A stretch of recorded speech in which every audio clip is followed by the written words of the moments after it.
آج کل ایک برننگ ایشو بنا ہوا ہے دعا زہرا کا کیس.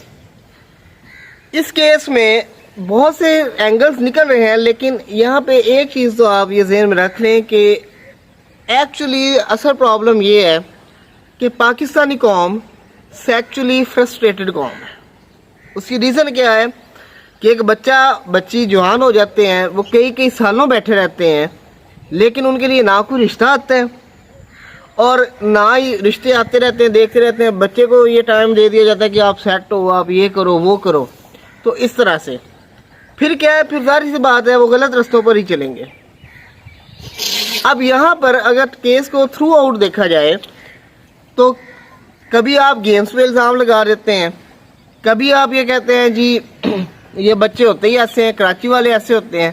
یہ کیا آپ لاجکس دے رہے ہیں؟ کبھی آپ نے کپڑوں پہ الزام لگا دیا. تو اس پہ ان چیزوں کو اگر دیکھیں تو گیمز کیا کسی کو گھر سے اٹھا کے لاتی ہیں؟ یہ گیمز میں ہاں کچھ حد تک ہوتا ہے یہ چیزیں، لیکن عمومی طور پر گیمز یہ سب کچھ نہیں کرتی. یہ ہمارے بہت سے ماحول اس چیز کو خراب کرتے ہیں. وہ اس طرح سے کہ فار ایگزامپل ایک جگہ پہ ماں بھی کام کر رہی ہے، بیٹا بھی کام کر رہا ہے، والد بھی کام کر رہا ہے، والدہ بھی کام کر رہی ہے، اور پھر بچے جو ہیں وہ ان اٹینڈڈ ہیں.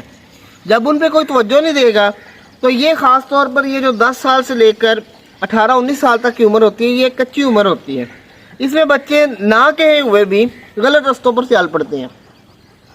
اور دوسرے یہ کہ ہماری سوسائٹی سوری ٹو سے ایک میل ڈومینیٹڈ سوسائٹی ہے، اور یہاں پر اگر کسی بچے کے ساتھ اس قسم کا واقعہ ہو جائے اس پہ اتنا خاص واویلا نہیں ہوتا اور کچھ عرصے بعد لوگ بھول جاتے ہیں. لیکن اگر کسی بچی کے ساتھ یہ معاملہ ہو جائے تو اس کو ہمیشہ یاد رکھا جاتا ہے، یعنی کہ معاملہ کسی ایک بچی کے ساتھ ہوا ہے، اس کے خاندان والے جو ہیں وہ جس ایگنی میں سے گزرتے ہیں کہ ان کی طرف رشتے آنے شروع ہو جاتے ہیں، رشتے آنا ختم ہو جاتے ہیں. کیوں؟ کیونکہ جی یہ فلاں جو ہے نا، یہ فلاں بچی کے ساتھ یہ معاملہ ہوا تھا، یہ اس کے خاندان والے ہیں. تو اس وقت بحیثیت مجموعی ہمیں اپنے رویوں پر غور کرنے کی ضرورت ہے، اور والدین کو بھی ضرورت ہے کہ وہ اتنے ریسورسفل ہوں کہ کل کلاں کو اپنے بچوں کو جلدی سیٹ کر سکیں. اس کے لیے کیا کرنا چاہیے؟ اس کے لیے یہی کرنا چاہیے کہ بچے چاہے 2 کر لیں 12 کی بجائے، ان کی پرورش تو اچھی کر لیں، آپ ان پہ توجہ تو پوری دے لیں، پھر ہی وہ آپ کا اثاثہ بنیں گے. اور دوسرے نمبر پر اگر یہ بات کی جائے ڈریسنگ کی، تو یہاں پر جب قبروں میں سے عورتوں کو نکال کے ان کے ساتھ مردہ عورتوں کے ساتھ زیادتی کی جاتی ہے، تب کیا ان کے کفن ٹھیک نہیں ہوتا؟ کفن مناسب نہیں ہوتا؟ یا کہ ان عورتوں کی قبر نہیں صحیح بنی ہوتی، یا جو سلیبس پڑی ہوتی ہیں وہ صحیح نہیں ہوتی؟ یہ سب لیم ایکسکیوزز ہیں. ہاں اب آ جائیں دعا زہرا کی موضوع کی طرف. اگر تو بچی کی عمر، ان کو چاہیے کہ تھوڑی سی ایفرٹ کرنی چاہیے کہ فرانزک جو ہے اس کا وہ ابراڈ کسی لیب سے کروائیں. اگر تو اس کی عمر 15-16 سال سے زیادہ نکلتی ہے، یعنی کہ اس کے والدین کے یہ بیان ہے کہ ہماری تو شادی کوئی 14-14.5 سال ہوئے ہیں، 15 سال ہوئے ہیں، تو بچی کی عمر 17 سال کیسے ہو سکتی ہے؟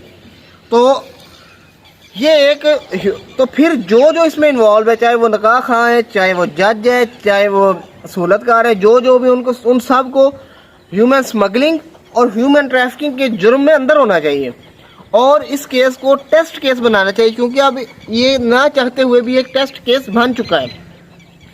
تو اس لیے ہمیں اس وقت ضرورت ہے اس بچی کے ساتھ کھڑے ہونے کی، بجائے اس کے کہ اس کے کردار کشی کرنے کے یا کسی اور چیزوں کو ان کو دیکھنے کے لیے. ہمیں اس وقت بچی اور اس کے والدین کے ساتھ کھڑے ہونے کی ضرورت ہے، کیونکہ عزتیں سب کی سانجھی ہوتی ہیں. آج یہ معاملہ اس بچی کے ساتھ ہوا ہے، کل یہ معاملہ ہماری بہن بیٹی کے ساتھ بھی ہو سکتا ہے. تو خدا را اپنے چند گھٹیا ویوز کی خاطر گھٹیا باتیں کرنا بند کر دیں اور کیس کی اور معاملے کی نوعیت کو سمجھیں.